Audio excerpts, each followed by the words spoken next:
Olá, igreja. Olá a todos.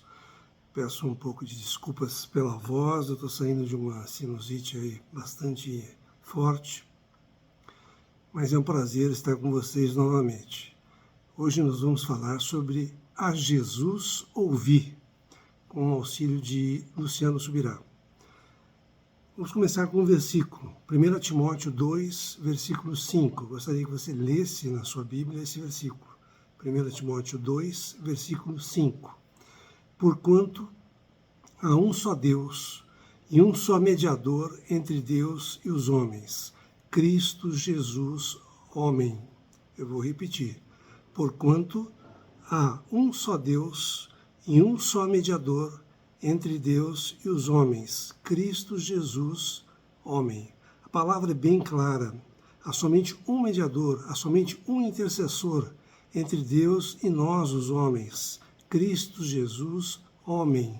Não se trata nem do menino Jesus, porque o Senhor começou o seu ministério aos 30 anos de idade, por 3 anos e meio, até ele ser crucificado.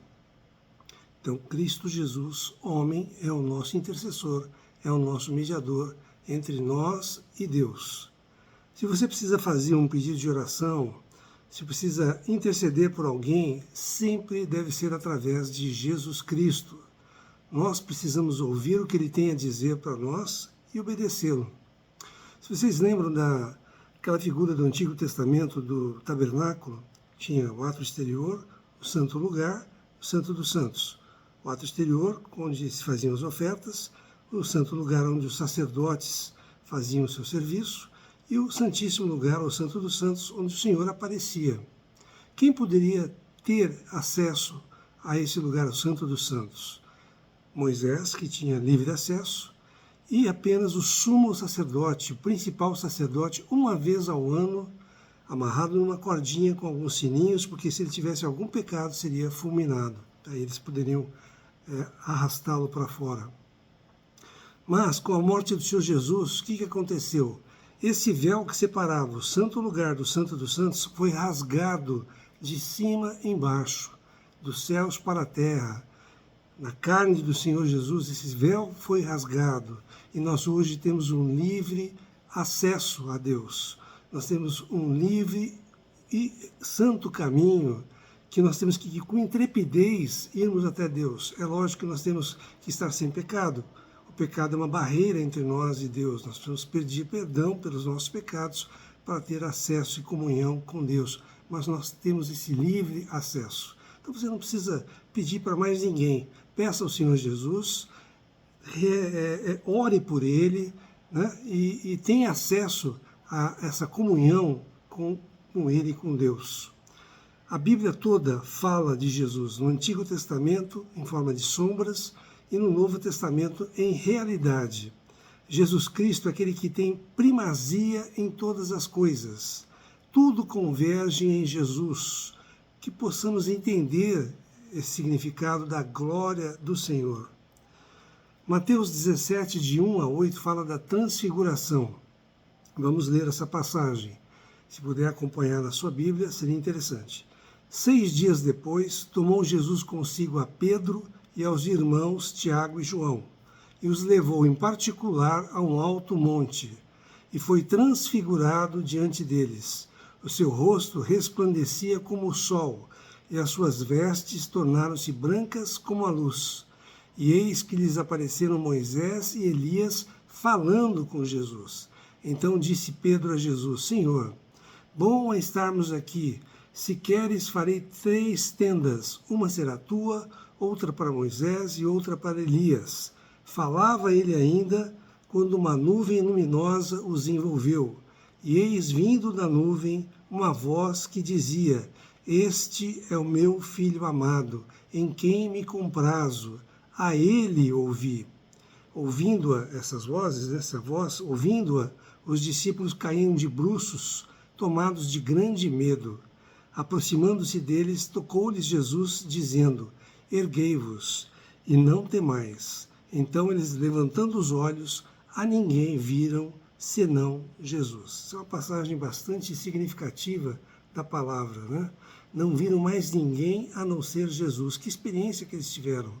né, a transfiguração do Senhor, ou seja, do corpo humano, ele passou a ter um corpo de glória na frente deles. Essa revelação se deu no alto monte, se dá no Espírito a revelação para nós. Apareceram Moisés representando a lei e Elias representando os profetas.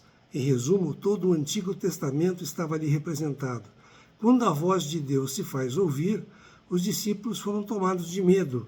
Jesus pediu para que se erguessem e então não viram a mais ninguém a não ser Jesus.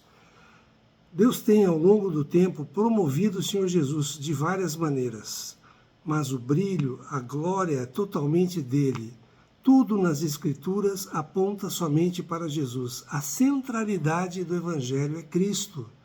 Em Marcos há um detalhe a mais, Marcos 9, de 2 a 8, no versículo 3.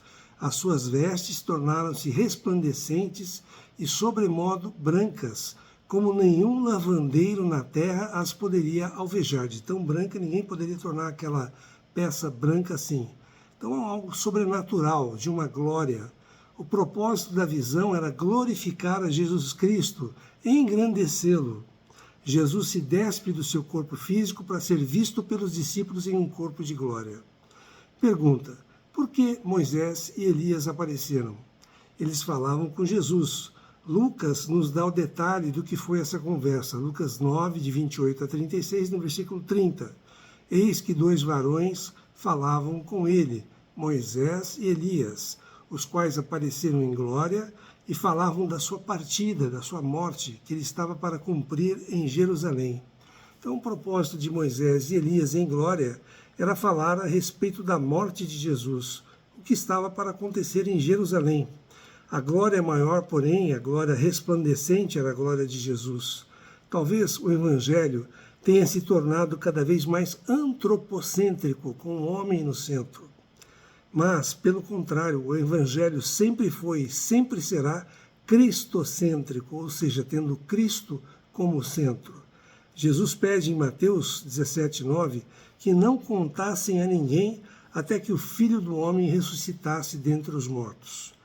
2 Pedro 1, 16 a 19, dá o testemunho de Pedro, porque foi uma testemunha ocular, porque não vos demos a conhecer o poder e a vinda de nosso Senhor Jesus Cristo, seguindo fábulas engenhosamente inventadas, mas nós mesmos fomos testemunhas oculares da sua majestade, pois ele recebeu da parte de Deus Pai honra e glória, quando pela glória excelsa lhe foi enviada a seguinte voz: Este é o meu Filho amado, em quem me comprazo.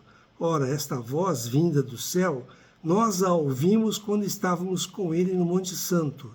Temos, assim, tanto mais confirmada a palavra profética, e fazeis bem em atendê-la, como a uma candeia que brilha em lugar tenebroso, até que o dia clareie e a estrela da alva nasça em vosso coração. Outros textos, Colossenses 1, 16 a 19.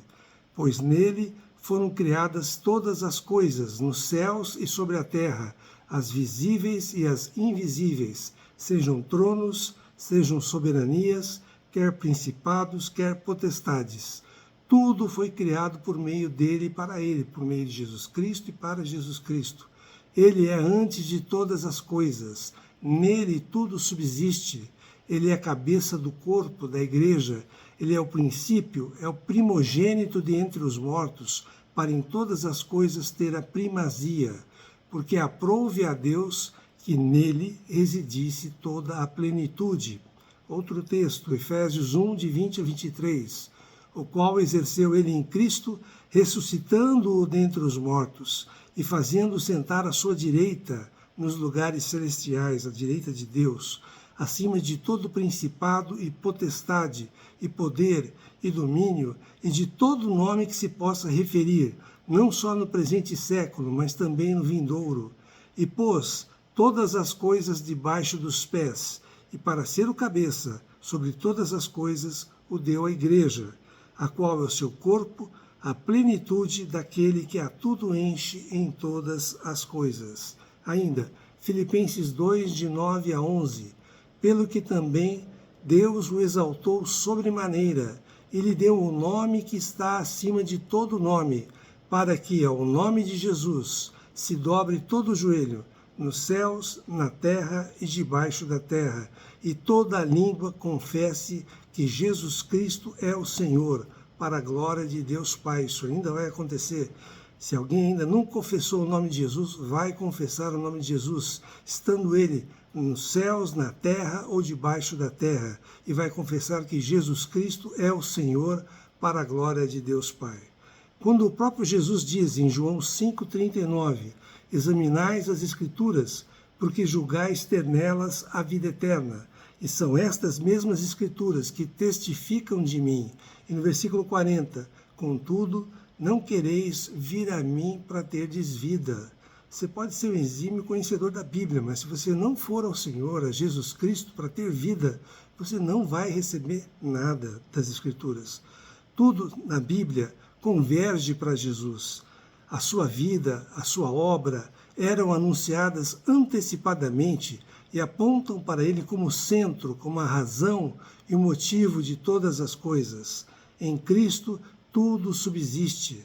A palavra nos diz que tudo é dele, por meio dele e no final é para ele. Dele, por meio dele e no final para ele.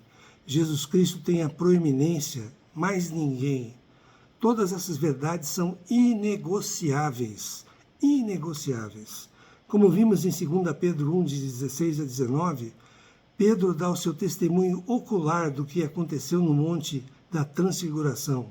A palavra é o próprio Cristo, ele é o Verbo, aquele que se fez carne e habitou entre nós, que deu a sua vida para salvar todos que creem no seu nome.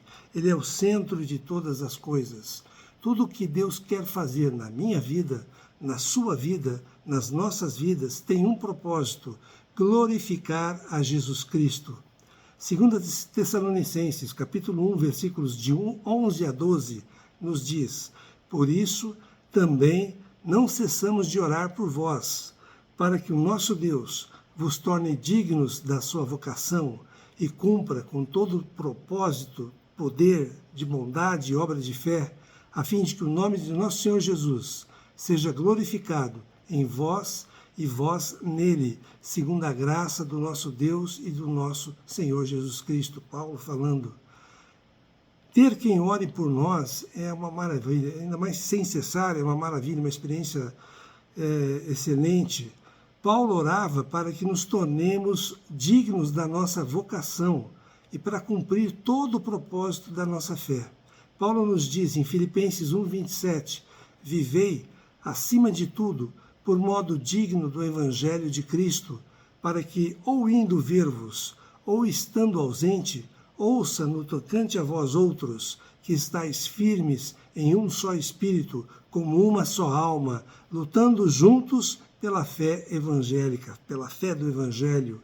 Tudo o que citamos com o seguinte propósito, tem o seguinte propósito, no versículo 12 de 2 Tessalonicenses 1, a fim de que o nome de nosso Senhor Jesus seja glorificado em vós e vós nele, segundo a graça do nosso Deus e do Senhor Jesus Cristo. Glorificar o Senhor, esse é o propósito da nossa fé. No final é tudo sobre ele, tudo por causa dele. Cristo é o centro do Evangelho, da Bíblia. Na verdade, essa centralidade de Cristo precisa ser restaurada. Muitas vezes e por muitas pessoas, esse foco da centralidade de Cristo na palavra tem sido perdido por outros personagens. Voltando ao texto de Mateus 17, da Transfiguração, você pode responder tranquilamente a esta pergunta: quem é mais importante? Quem ficou e quem desapareceu? Quem ficou? Jesus Cristo. Moisés e Elias eram os maiores personagens do Antigo Testamento, pessoas firmes na fé. Aparecem em glória e conversam com Jesus, mas no final só sobra Jesus Cristo. Pedro havia nivelado Jesus a Moisés e Elias. Por quê? Porque ele estava ali achando que estava tudo bom, estava gostoso, ele queria fazer uma tenda para Moisés, uma para Elias e outra para Jesus. Pedro, Tiago e João ficariam no relento mesmo, não precisava de uma tenda, bastava uma tenda para cada um dos três. O Evangelho de Marcos enfatiza que Pedro não sabia o que falar. Quando você não sabe o que falar, é melhor não falar, é melhor ficar quieto. Podemos conhecer em muito as pessoas pelo que elas falam. Do que se fala revela muito do que se pensa, do que vai no coração. Muitas pessoas têm nivelado Jesus a outras pessoas e personagens da Bíblia, talvez por tradição, acredito que isso é muito frequente, por tradição, ou por desconhecimento da palavra, também muito frequente. Com certeza, alguma consequência poderá haver quando você não conhece ou não reconhece a deidade do Filho de Deus e o coloca ao mesmo nível, no mesmo nível ou até abaixo de outras pessoas ou personagens. A Bíblia não julga, não diz nada sobre as motivações de Pedro.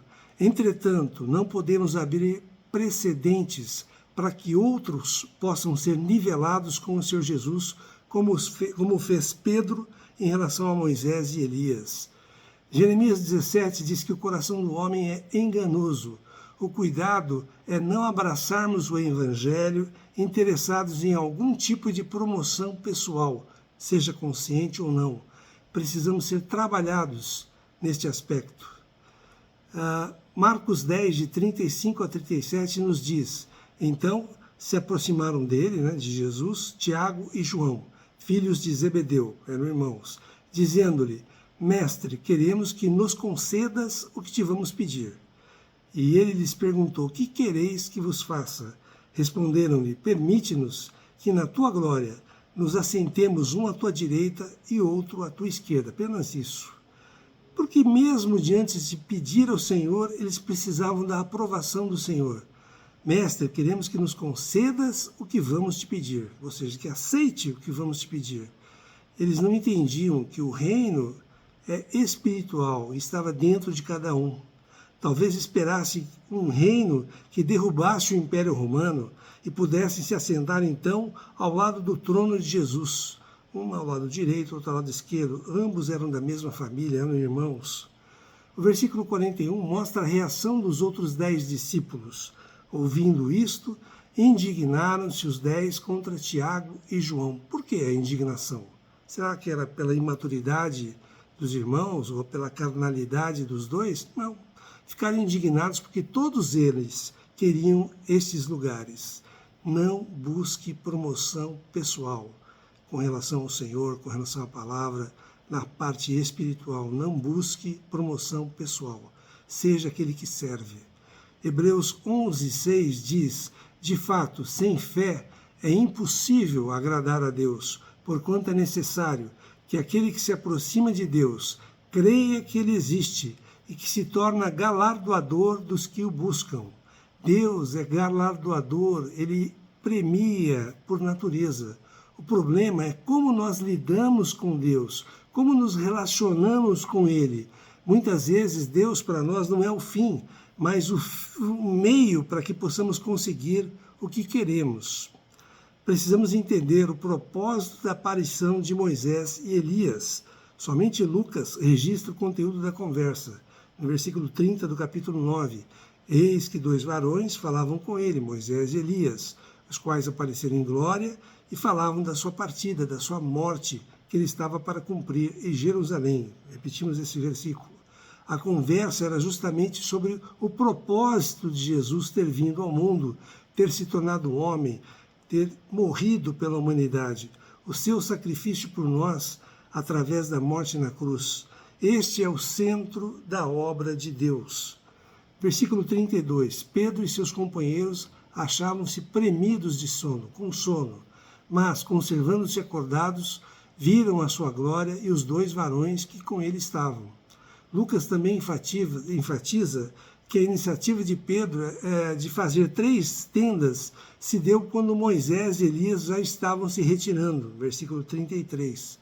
Moisés e Elias, o Antigo Testamento, sempre apontaram para o sacrifício de Jesus Cristo, na forma de sombras. Mateus 11:13 nos diz: porque todos os profetas e a lei, Elias representando os profetas e Moisés a lei, profetizaram até João Batista.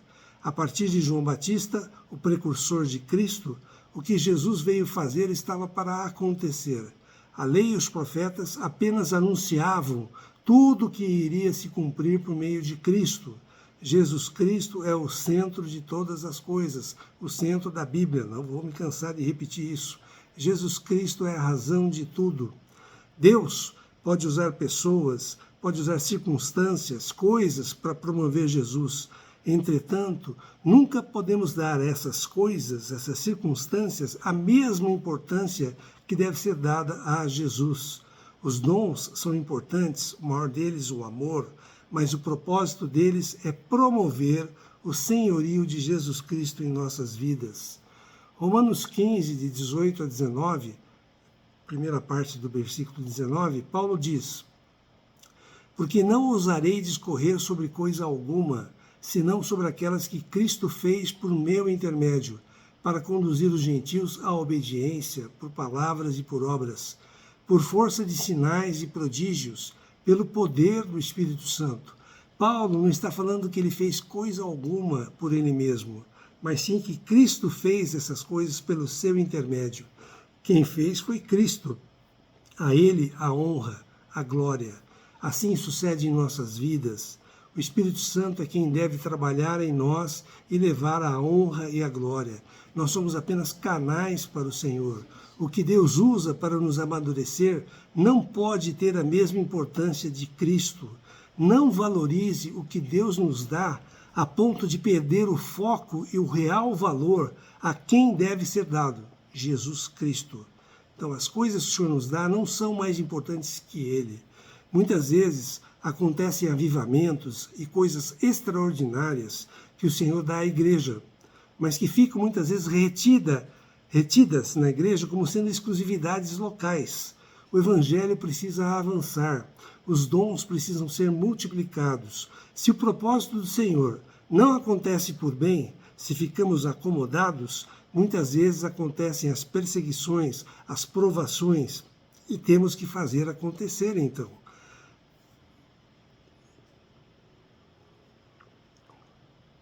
Para fugir da perseguição, o Evangelho passa a ser pregado. É como se o Senhor estivesse dizendo: poderia ter sido bem mais simples e menos doloroso se vocês não tivessem sido tão egoístas e tivessem me obedecido de primeira. Só há um propósito ao nos enchermos da presença de Deus: é descarregarmos essa presença de Deus, o que ganhamos para as pessoas, fazendo e promovendo a vontade de Deus. Ele quer que todos possam ser alcançados para a honra e glória do Senhor. Em Atos 19, nós temos os 7 filhos de Seva, que eram um sumo sacerdote. Eram judeus exorcistas, ambulantes, tentaram invocar o nome do Senhor Jesus sobre possessos de espíritos malignos, dizendo: esconjuro-vos por Jesus, a quem Paulo prega. Respondeu o espírito maligno para eles: conheço a Jesus, sei quem é Paulo, mas vocês quem são? Saltando sobre eles, prevaleceu, ficando os 7 desnudos e feridos, e fugiram. Não é o ministério de Paulo quem quer que seja, mas o poder de Jesus e do Espírito Santo em cada um de nós. Deus não pode se resumir ao meio necessário para alcançar o que queremos, como se fosse um gênio da lâmpada mágica, né, a realizar nossos desejos. O centro não é o eu, o centro é Cristo. Ele não está lá somente para nos agradar. Talvez por isso muita gente desista do Senhor, da fé, da igreja. Para estes, Cristo sempre esteve na periferia das vidas. O que realmente importa é o eu, o que realmente importa é o eu, né, para eles, e não Cristo. Cristo apenas orbita nessas vidas para fazer os nossos desejos, para nos agradar o tempo todo. E se isso não acontece, desistem. Quando nós entendemos que Cristo é o centro, nosso comportamento, nossa conduta muda completamente. Não podemos dar a chance de sermos rebeldes e ir contra a vontade de Deus. Se dissermos que as coisas são por Ele, para Ele e por causa dele, tudo vai ser diferente. As perspectivas serão outras. Atos 5:41 fala dos apóstolos. E eles se retiraram do sinédrio alegres, por terem sido considerados dignos de sofrer afrontas por esse nome, o nome de Jesus Cristo. Diziam que privilégio é ser perseguido pelo nome de Jesus Cristo. Você estaria pronto para fazer isso? Atos 20 e 24, Paulo diz: porém, em nada considero a vida preciosa para mim mesmo, contanto que complete a minha carreira e o ministério que recebi do Senhor Jesus, para testemunhar o evangelho da graça de Deus. Paulo não deixou de cumprir o seu ministério, seja pelas dificuldades ou mesmo por ameaças à sua vida. Hoje, muitas vezes, não somos capazes de levar o evangelho, mesmo com toda a liberdade e facilidade que temos. Imagina se vivêssemos naqueles tempos de perseguição. Existe perseguição hoje? Existe, mas no nosso país, graças ao Senhor, ainda não, ou não vai ter. Onde está a nossa verdadeira alegria? Salmo 16, 11 nos diz: tu me farás ver os caminhos da vida. Na tua presença há plenitude de alegria, na tua destra delícias perpetuamente. Na tua presença há plenitude de alegria. Só há um lugar onde podemos encontrar a plenitude de alegria e realização, ou seja, na presença do Senhor. Infelizmente, muitas vezes procuramos alegria nas coisas materiais, ou que Ele pode nos dar, ao invés de ter alegria nele. Filipenses 2,16 diz: preservando a palavra da vida, para que no dia de Cristo, ou seja, na sua volta, eu me glorie que não corri em vão, nem me esforcei inutilmente. 2 Coríntios capítulo 5, na volta do Senhor, cada um de nós estará no tribunal de Cristo, nos ares, para sermos julgados pelos nossos atos em vida. Será a nossa prestação de contas. Então, invista não no que é dessa vida, mas no que teremos na vida eterna. Invista em fazer a vontade do Pai. Não deixe de entender a honra e o privilégio que é servir ao Senhor. Sirva ao Senhor. No versículo 5 de Mateus 19, que já vimos, falava ele, Pedro, quando uma nuvem luminosa os envolveu. E eis vindo da nuvem uma voz que dizia: este é o meu filho amado, em quem me comprazo. A ele ouvi. Escute a Jesus Cristo. Resumindo, Pedro, para de falar e ouça o que Jesus tem para dizer para você. Não dê ouvidos a outros personagens, a outras pessoas, escute a Jesus. Outra pergunta que fica: quem está falando na sua vida? Como é que a gente entende e aceita que alguém é importante, mas não o deixa falar? Você acha que aquela pessoa é importante, que Jesus é importante, mas você não escuta. Não conseguimos ouvir quem achamos que é tão importante para nós. Você tem ouvido o Senhor? Tem deixado Ele falar com você? Tem dado espaço em sua vida para o Senhor? Ou não tem tempo para isso? Não podemos ser como Pedro e não parar de falar, mesmo sem saber o que falar, a ponto de vir uma voz do céu, do Pai, para calá-lo e pedir para ouvir o Senhor, a Jesus ouvir.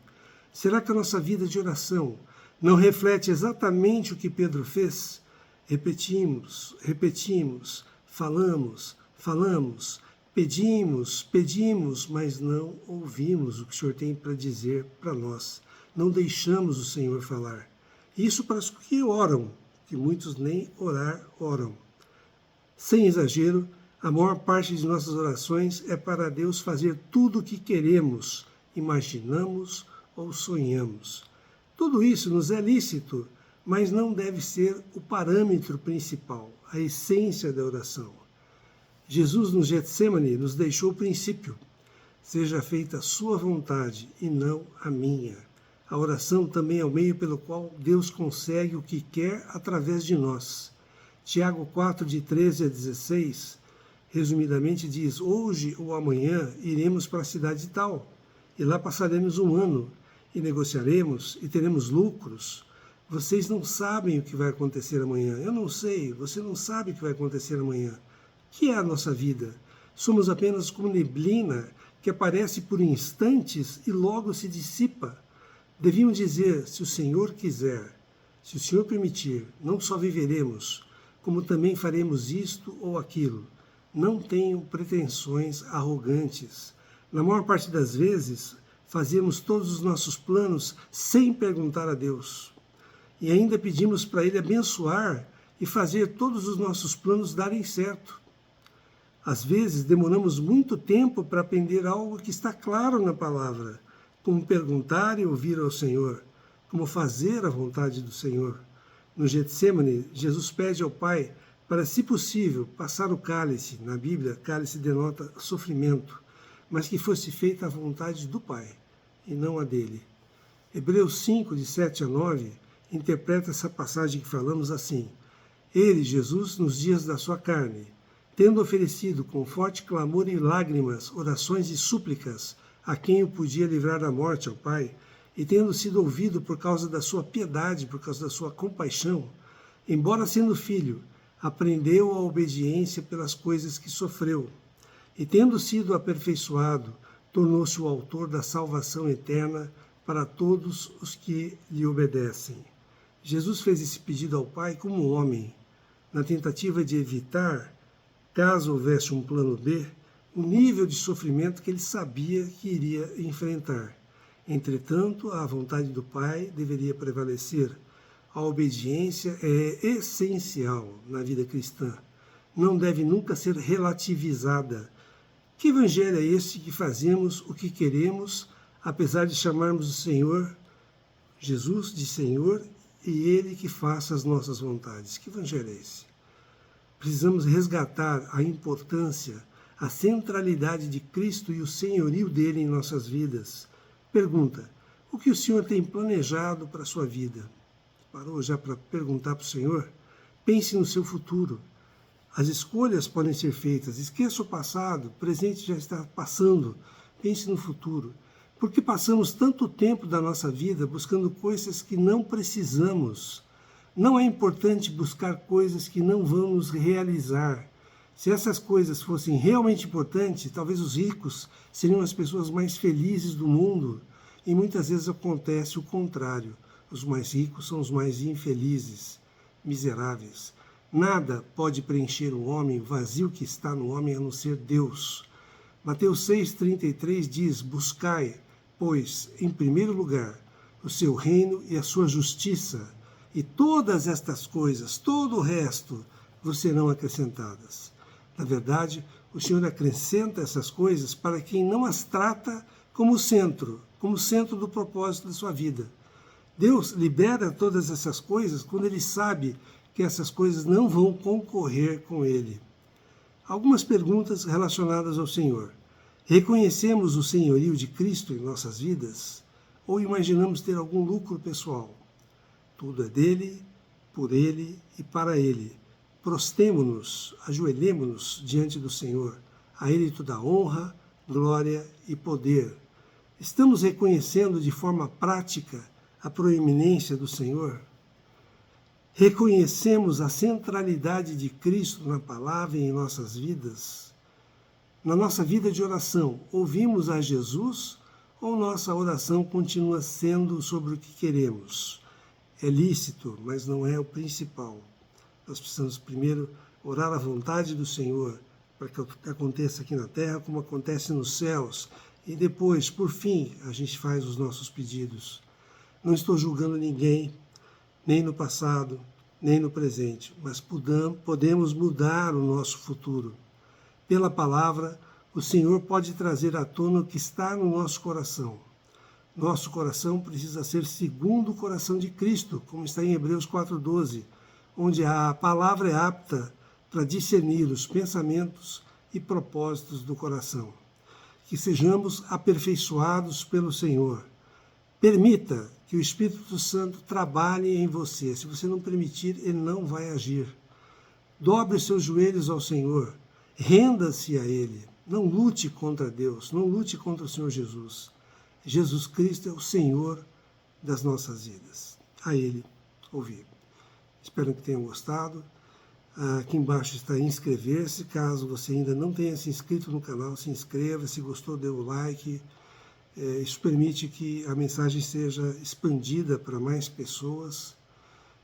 Lembrando que a Igreja Cristã em Londrina está estudando os Evangelhos em harmonia, os 4 Evangelhos, e tem um canal no YouTube e um canal no Facebook. Que o Senhor possa realmente tocar o nosso coração, para que sejamos essas pessoas obedientes ao Senhor, obedientes à palavra, que o Senhor possa transformar a nossa vida de um vaso inútil para um vaso útil, que possamos servir ao Senhor. O que servir, o Senhor vai falar para cada um de nós, o que fazer, como fazer, mas que sejamos obedientes, sejamos receptivos ao Senhor. Amém.